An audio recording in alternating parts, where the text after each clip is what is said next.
Hello, Facebook land! It is Thursday, March 5th, or if you want to say Cinco de Mayo, so it'd be Cinco de Marcho. Hi everybody, I am doing this live.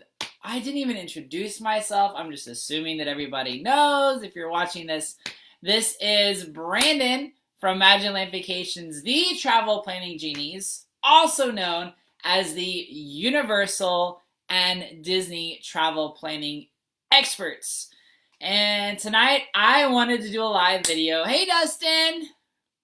I wanted to do a live video to specifically talk to everyone about Disney and Universal vacation lies.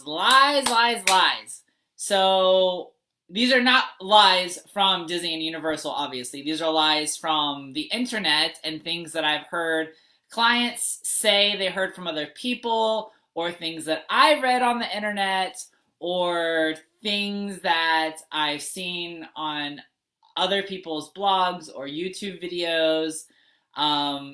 I think there's some great information out there, but there is a lot of misinformation, bad information, or just information that's outdated that hasn't been changed or updated. And so I want to talk to everyone about those things. So where do I want to start? There's a lot of things that drive me crazy that I hear people say when I start working with them, or they just come, friends and family will just ask me sometimes questions, and I'm like, where did you hear that? That is so not true! Ah! Drives me nuts. So, okay, let's start with the idea that I'm just gonna riff. So we're just gonna riff on some of these lies that I hear all the time. So, first of all, here's one lie that I hear all the time. That there is a slow time at Disney World and a slow time at Universal. That is a lie. That's a lie. There are slower times, but there is not a slow time.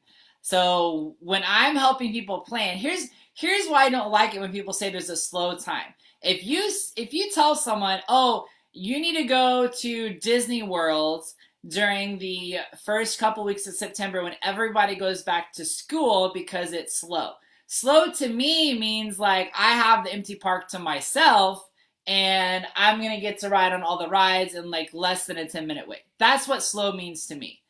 And that's just not the case. So what I always tell clients and friends and family and everybody else who asks my opinion is that Disney World and Universal are always busy. There is just less busy, there's busy, and there's very busy. They're theme parks. They're supposed to hold a lot of people. Like, there's supposed to be a lot of people there. And the more people that go, then the more attractions they can put in, the more things that they can do. So the idea that if you go during September, or that you go during the first couple weeks of January, or right before the kids get out of school for the summer, so like the end of May, that those ideas are slow. It's not slow, it's just less busy. And I also would say that maybe 10 years ago, you could say that it was definitely not as busy during those times. However, Disney and Universal have gone to date-based pricing. And they did that for a reason. Is because they wanted to even out the consistency in the parks, because they didn't want it like the summer months to be so busy. And they didn't want Christmas and New Year's to be so busy. So there, one lie exposed. Here's another lie. If you go during peak season, you can't have a good time. Lie. So I've gone to Disney World on both New Year's Eve. I've gone on New Year's Day. Very, very busy because of the New Year's fireworks. I've gone on the 4th of July. Also very, very busy. And the idea that you can't have a good time is simply not true either. You can have a good time. You can, even when it's really, really busy. Hey, Gabe, I'm glad you're joining us tonight. So, what I tell clients and people that I'm helping plan, and when I'm training new agents, what I tell them is it's about your mindset. So if you're gonna go on the 4th of July, if you're gonna go on Christmas week, or you're gonna go during Thanksgiving week, you can still have an amazing time. You just have to know that there's gonna be a lot of people there, so you just plan accordingly. You embrace it, right? It's like going to a Major League Baseball game or NFL football game. There's gonna be a lot of people there. So if you already know that, you just mentally prepare yourself and you have a game plan, which again is another reason why you want to use a travel agent, because they've been during those peak times, so they can tell you, how early should you line up for a parade if you want a good spot for the parade. And let me tell you this too. When you go to those peak times, there is something about the atmosphere that feels a little bit more special during that time because it's so busy. So for me, seeing the 4th of July fireworks for the first time at Epcot over the American Pavilion, because what they do is they do the normal fireworks, and then for the 4th of July, they do the special fireworks over the American Pavilion. And I remember the first time I saw that, there's all these people, it's 4th of July, it's hot, it's Florida, it's muggy, you're sweaty. But in that moment, when they're playing the American music and our national anthem, and all those fireworks are going off above the American Pavilion, it was something like I'd never experienced before. So the myth that you can't have fun when it's busy is simply not true. You still get fast passes just like you would any other day. You just plan accordingly. And yeah, so that's not true. Hi, Laura. I'm glad you're joining me too. So another lie. Another lie I always hear, and actually this is funny because I hear two different versions and they're kind of like the same lie because they're half truths. So one lie I hear is you have to go, if you're staying on Disney property, you have to go to wherever the magic hours are to have the most magical time because it's included in your Disney Resort Hotel, and so you have to go to magic hours. And then I hear other people say, you never want to go to a park on the day that you have magic hours because it's going to be more crowded, so don't do it, don't do it. And like, they're both true and they're both not true. So, lies. So here's the thing about magic hours. If you are staying on Disney Resort property and you have early morning magic hours for the morning, and you want to get there before other people, like, pass holders like myself who aren't staying on property and go ride some rides, go do it. It will be less busy during those magic hours. But what you have to realize is after the magic hours are over, people like me, annual pass holders and other people then migrate to the park. So what happens is those parks end up being more busy for the rest of the day after magic hours because you have all the hotel people that decide to stay at that park for the rest of the day. Most people don't usually park hop because it takes time. And so both are true and both are wrong. So here's my philosophy on park hopping, or not park hopping, on extra magic hours, right?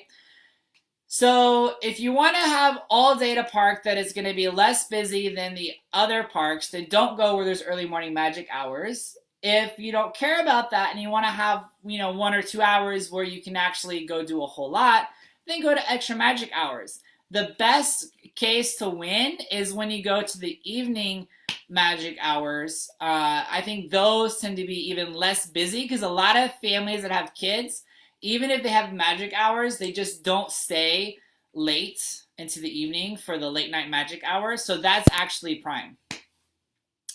Another Disney lie that I hear people say has to deal with the Disney dining plan.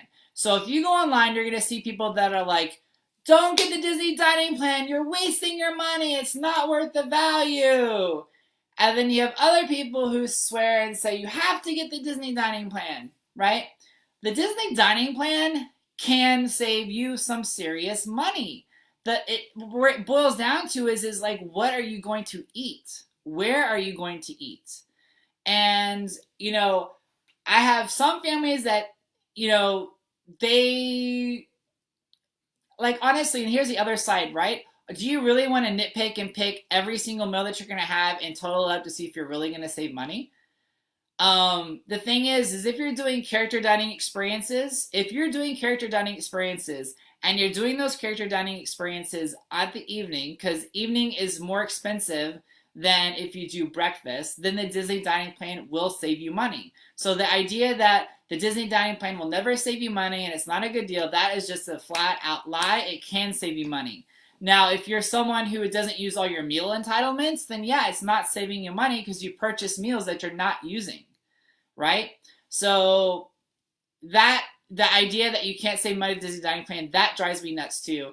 And the idea that you have to get the Disney dining plan, no, you don't have to get the Disney dining plan. But here's the other lie too, is like, people are like, well, I don't want to get the Disney dining plan because, I'm not going to eat that much. Okay, but you're still going to eat, right? And like the quick service dining plan is only 2 meals anyway. So really you're probably going to eat those. So that's something else that is like, yeah, lies. You're going to eat. And here, okay, so I have to be honest with you too about this philosophy too. So there are some people that when they decide they want to go to Disney, they say, okay, I really want to go to Disney, but I need to save as much money as possible. So I'm going to say off-resort property, I'm going to pack my own lunch, and I'm just basically going to do what I can. There is nothing wrong with doing that. I completely understand when people are budget conscious and need to stay within their means and they want to share the magic of Disney with their kids and their families. I understand it. I get it. But to a certain degree, at what point are you doing Disney, but like you're not doing it right? Like I have this big idea of when you're planning your Disney vacation, the tickets are going to cost you the same basically no matter what. Most of the families that end up saying that they're going to pack, yeah, maybe they pack some lunches, but they end up wanting to try the food that's at Disney property anyway. And part of Disney World and Universal is all the amazing Imagineering with the food and everything there is to experience. And and a lot of the off-property hotels, the prices have resort fees, so what you think you're getting is a good deal is really not as good of a deal as you would think. They may or may not have transportation, and I know that some of the off-site hotels that do have transportation, it's run by a third-party company, and it's not as reliable as the Disney transportation. So that was like a random riff over there. Okay. More lies. That Fast Pass means you don't have to wait in line. Fast Pass means that you don't have to wait in line as long, and it's not as long as the wait at all. You're talking normally 15 or 20 minutes. Same thing with Express Pass at Universal. So those are reduced wait, usually 15 to 20 minutes. Express Pass for Universal, if it's a really crowded big day, could be like half the time. So that's a lie. If someone tells you that you don't have to wait in line, that's a lie. I would also say that the idea that on a day that's really, really crowded, like when opening attraction comes, like don't go because there's too many people and you can't have fun, that's a lie too, because I just did that 2 days ago. No, yesterday. I did that yesterday with Mickey and Minnie's Runaway Railway. I went. And I did get there a little bit early. I got there about an hour before the park opened. But Disney let the line start going through the attraction early. So our posted wait time was 150 minutes. We waited, I think, 70 minutes and got to see the new ride. So, again, lies. Character meet and greets are only for kids. Lies. Did you guys see the video that I did where I showed everyone how to interact with the characters, whether you're an adult or whether you're a kid? It's just about suspending your belief, getting into the moment, and having fun. So the idea that parents can't have fun and interact with characters, that's a lie. The idea that... here's one. 10 Disney cruises. Let's talk about Disney cruises for a second. So the idea of Disney cruise is it's not for adults. Lies, lies, lies, lies, lies, lies, lies, lies, lies, lies. Disney cruise is not for adults. It's not for couples. Lies. So Disney cruises have amazing things for adults to do.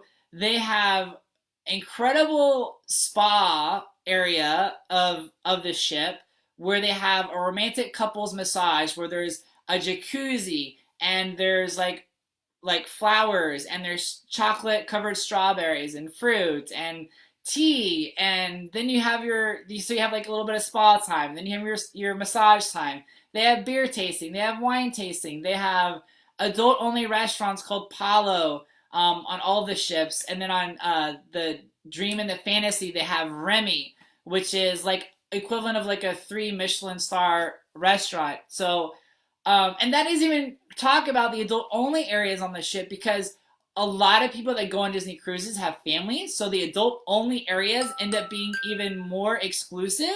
So that's a lie. That Disney cruises are not for adults or for couples. Every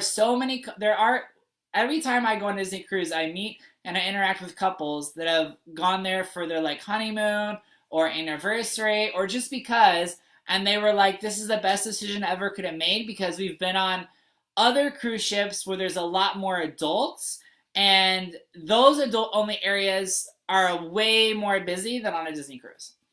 So there's that for you. Here's something else.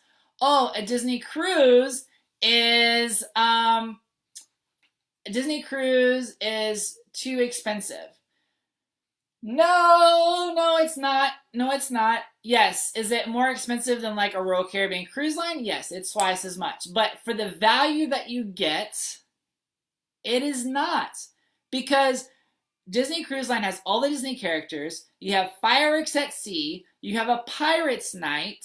You have Disney-style Broadway shows. There are things included in a Disney cruise that are up charges on other cruises, like soda packages. The restaurants the high-end restaurants or whatever that you go to on other cruise lines, like Disney's equivalent of those blows those out of the water, and you can have like steak and lobster in your normal dining room on a Disney cruise. And so then that doesn't even include first run Disney movies. So we're talking Marvel, we're talking Pixar, we're talking Disney Animation, and of course now Disney owned Fox. So literally, we went on a Disney cruise. We saw Star Wars opening night on our Disney cruise. And then that doesn't even talk about just the ship itself, how beautiful that they are, and how like there's marble floors and red carpet, and like it's a tier above everything else. And then of course the games. Like, they have a game called Mirror Mirror on the Wall, which is for families, and it's like a trivia game with Dopey. And you're thinking about Disney Imagineering on a ship, right? It's Disney Imagineering on a ship. You have rotational dining. You go to 3 different restaurants. So when people say, oh, man, well, Disney Cruise, it's more expensive. Yes, it is more expensive. But it's also because you're getting way more value for what you're getting. Anybody that's been on Disney Cruise that I've talked to has always said, once you're on a Disney cruise, you don't want to go on any other cruise line. Is it? Because it's just that good. Okay. So yes, so lies, Disney cruise value. It's not for adults. Lie. What are the lies? Let's talk about some Universal Orlando lies. Universal Orlando is only like a 2 or 3 day vacation. Lie. Universal Orlando now can be a full vacation in of itself. You have the amazing Universal City Walk, which has a ton of restaurants, a ton of nightlife. They have the best 2 mini golf places, like mini golf, I don't know what you call it, courses, out of any place in Orlando, because they have like little contraptions and things that happen, and it's just super, super fun. So like one day could be, or like a half day could be City Walk. You have Volcano Bay, which is the best water park. Yes, I love Disney. I love their water parks, but Volcano Bay is newer and it is better. They have better rides at Volcano Bay, And I mean, I love it. I really do. I love Volcano Bay. I love Blizzard Beach. I love Typhoon Lagoon. But the rides at Universal, because it's newer park, has newer technology. So it just makes them better. Plus the tapu system is fantastic. You're not waiting in line. You can be in the wave pool until your time is called to go ride. So then you have the two parks. You have Universal Studios and Islands of Adventure. And so those parks, doing them in like 2 days, I would still say you probably would want to have like 3 days because there's so much to see and so much to do. So yeah, so the idea that Universal Orlando is just by itself, 1 or 2 days is also a lie. Oh, another lie about the Disney dining plan. That's not true anymore. So it used to be that when you buy your Disney dining plan, when you're keeping track of your entitlements, there's a different price for kids, a different price for adults. But Disney, for whatever reason in their system, it didn't register whether you were using a kids dining entitlement or an adult dining entitlement. It just kind of lumped them all together. So what people would do is they would buy entitlements for kids, but then they would use them like they were adult dining entitlements. And now Disney keeps track of that. So if you look at your My Disney experience, it actually says this is an adult dining entitlement, this is a kids dining entitlement. So that is a lie. Yeah, okay, so another lie. It's better to buy your tickets from a third party company because you're going to save so much money. So if you buy your Disney tickets, let's say you're staying off property, you're buying your Disney tickets from a third party supplier, they might, if they're reputable, be able to save you like a few dollars. But this idea they're going to save you $10, $20, $30 is simply not true. It's just not true. And there has been so many stories and so many people that have bought tickets from third-party suppliers that end up being either half used or invalid or don't work. So that idea of doing that is just really scary to me and not worth the hassle at all. The other thing is too, is if you were to buy from a third-party supplier and you decided to upgrade your ticket, Disney will actually have you pay the price difference of the original ticket when you upgrade it. So, for me, I'd rather make sure I buy tickets directly from Disney or from an authorized travel agent that deals directly with Disney to make sure that my tickets are valid and my tickets are good. So there's that. Let's see, I'm riffing. Hi, Emily. Hi, Byron. Hi, Sarah. Glad you guys are all joining us. Trying to think of what other lies have I heard recently that need to be told. Oh, okay. Let's talk about this a little bit. So there are people there is a lot of Disney fandom out there, and they get upset when Disney closes down a classic attraction. I get upset sometimes when that happens, or they're doing a new attraction overlay or whatever have you, and they think that like Disney is all, and this applies for Universal too. They always think that they're trying to pinch their pennies, and they're not thinking about customer experience or what have you. Coming from a entertainment background, cost is always going to be a factor when they're doing anything, right? Because they need to be financially responsible, fiscal with their money. However, there's so much more that goes into their decisions. They have to think about capacity of the park.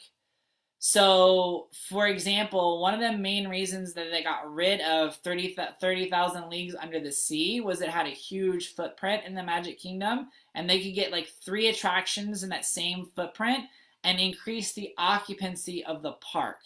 So one battle that Disney World and Universal always has is that as more people come and visit their parks every year, they need to increase the occupancy. So it's one of the reasons why Indiana Jones Stunt Show at Hollywood Studios has always been on the chopping block, but it always ends up staying is because it fits so many people in there and it helps absorb so much capacity for the park. So whenever they're coming up with like a new ride, they have to think about the logistics of how that ride is actually going to fit in whatever footprint it is. What is the capacity going to be?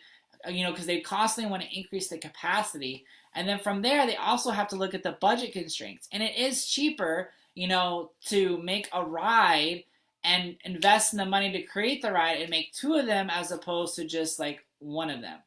So the idea that Disney is just about cutting costs, like that's just not accurate. Any good business is going to be financially responsible, but there's a lot more that goes into it. If you look up Joe Rohde, who was the head of Imagineer of Animal Kingdom. If you look at his Twitter feed, there was some times when people asked him about the new Avatar rides and why they were set up the way that they were. And actually some of it was like serious logistical things of why certain things were cut or why certain things were made. What else? Hey, if you all are watching, if you have a question, you want to know if it's true or not, this is the perfect time. This is the perfect time to ask while I'm riffing on the lies that I have heard. Let's see. What else? I talked about Disney Cruise. Talked about Universal Orlando. Okay, so let's talk about this. So there is, I think, this is a total lie, that little kids cannot have fun at Universal Orlando, and that teenagers cannot have fun at Disney World and Disneyland. That is not true at all. Universal has really stepped up their kids game. They have a lot more intellectual property than they used to have. You think about all of the Illumination Entertainment movies. You have Despicable Me. You have Pets. You have Shrek, the DreamWorks movies. You have Shrek. You have a whole bunch of Trolls. So you have a lot more kid-friendly intellectual property over there. Their parade, I was so impressed with their parade for Christmas. I really, really was impressed with their parade over Christmas. So the idea that they're not as kid-friendly as Disney, I just don't think that is as true like it used to be. And the idea that teenagers can't have fun at Disney, there are so many roller coasters right now that are at Disney and more that are coming to Disney. You have the Guardians of the Galaxy roller coaster coming to Disney. You have Tron coming to Disney. Of course, you have Kilimanjaro, not Kilimanjaro Safari. That is not a roller coaster. Everest over at Animal Kingdom. You have Seven Dwarfs Mine Train, which is more of a family coaster, but still it's a great roller coaster. But you have Rock and Roller Coaster. There is definitely more things for teenagers to do at Disney World than maybe there was in the past, and more things that are coming there. So that's not true either. Oh, another really good lie. You have to plan your Disney or Universal vacation at least a year in advance. Lies. We plan vacations for people less than a month away. We plan them a year and a half out. It really does not matter when you want to plan your vacation. We can make it happen. There's a misconception and a lie that if you plan your vacation last minute, you're not going to get any of the dining restaurants that you want. You're not going to get any of the fast passes that you want. And that's just a lie. I mean, is it harder to get some of the restaurants that you want or some of the fast passes that you want? Yes, it can be harder. But the fact that you can't go or you're not going to have an amazing time because you waited too long to plan it, that is just simply not true either. You can plan your vacation within 4 weeks, a month out. You can plan it a year and a half out if you want to. I already have clients that are booking in January and further in 2021. It doesn't matter. It's whenever you want to plan, whenever you want to go. You do it. So that's not true either. That's a lie. All right, so we're about the 30-minute mark, so I'm going to wrap that up. But I hope you all enjoyed this little riff on things that are true and things that are not true that you might have heard. And I would love to hear any more thoughts that you all have in the comment section below. And hope everyone has a great night. Bye, everybody.